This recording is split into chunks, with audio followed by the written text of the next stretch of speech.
Bowling কিংবা fielding দুই বিভাগেই রিশাদ হোসেন যেন বাংলার রয়্যাল বেঙ্গল টাইগার। সব বোলারদের বিপক্ষে যখন তাণ্ডব চালাচ্ছিল প্রতিপক্ষ ব্যাটাররা, ঠিক সেই মুহূর্তে দলের ত্রাণকর্তা হয়ে এলেন এই ক্রিকেটার।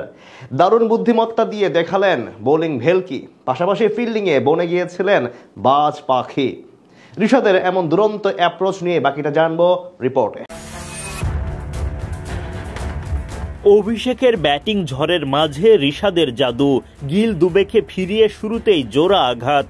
জাকেরের ক্যাচ মিসে অভিষেক তখন সেঞ্চুরির পথে, চোখ ধাঁধানো রান আউট রিশাদ মুস্তাফিজ মিলে।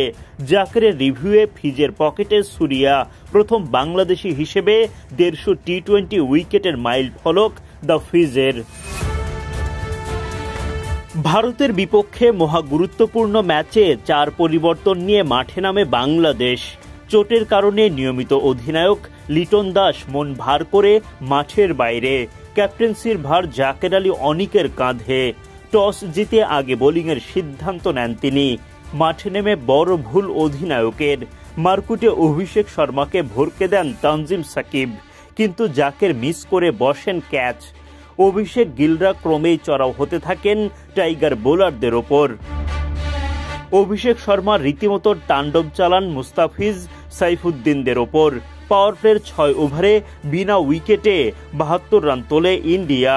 পরের ওভারে বোলিংয়ে এসে উইকেট তোলেন রিশাদ হোসেন। শুভমন গিল উড়িয়ে মারলে ক্যাচ নেন তানজিম সাকিব। 77 রানে গিয়ে প্রথম উইকেটের দেখা পায় বাংলাদেশ। নাম্বার 3-এ নামা শিবম দুবেকে টিকতে দেননি রিশাদ হোসেন। তাওহিদ হৃদয়ের ক্যাচে বিদায় ঘটে তার, জোড়া শিকার রিশাদের। তৃতীয় উইকেট শিকারেও অবদান রিশাদের। তার দুর্দান্ত থ্রো বেলস ফেলে দিয়ে অভিষেক শর্মার বিদায় ঘণ্টা বাজান মুস্তাফিজ। 37 বলে 6টি 4 ও 5টি ছক্কায় 75 রান করে বিদায় নেন অভিষেক।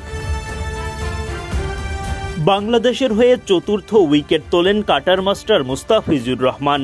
ভারতীয় কাপ্তান সূর্য কুমার ইয়াদবের ব্যাটে বল লেগে উইকেটের পেছনে ক্যাচ গেলে লাফিয়ে গ্লাভস বন্দি করেন জাকের।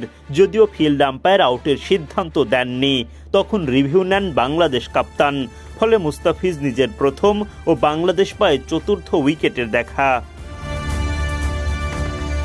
তিলক ভার্মার উইকেট তোলেন তানজিম সাকিব। 5 উইকেট তুলে ইন্ডিয়ার রানের লাগাম খানিকটা টানে বাংলাদেশ, যদিও সেটা যথেষ্ট ছিল না। লড়াকু ব্যাটিংয়ে ঠিকই ভারতকে চ্যালেঞ্জিং টোটাল এনে দেন হার্দিক পান্ডিয়ারা।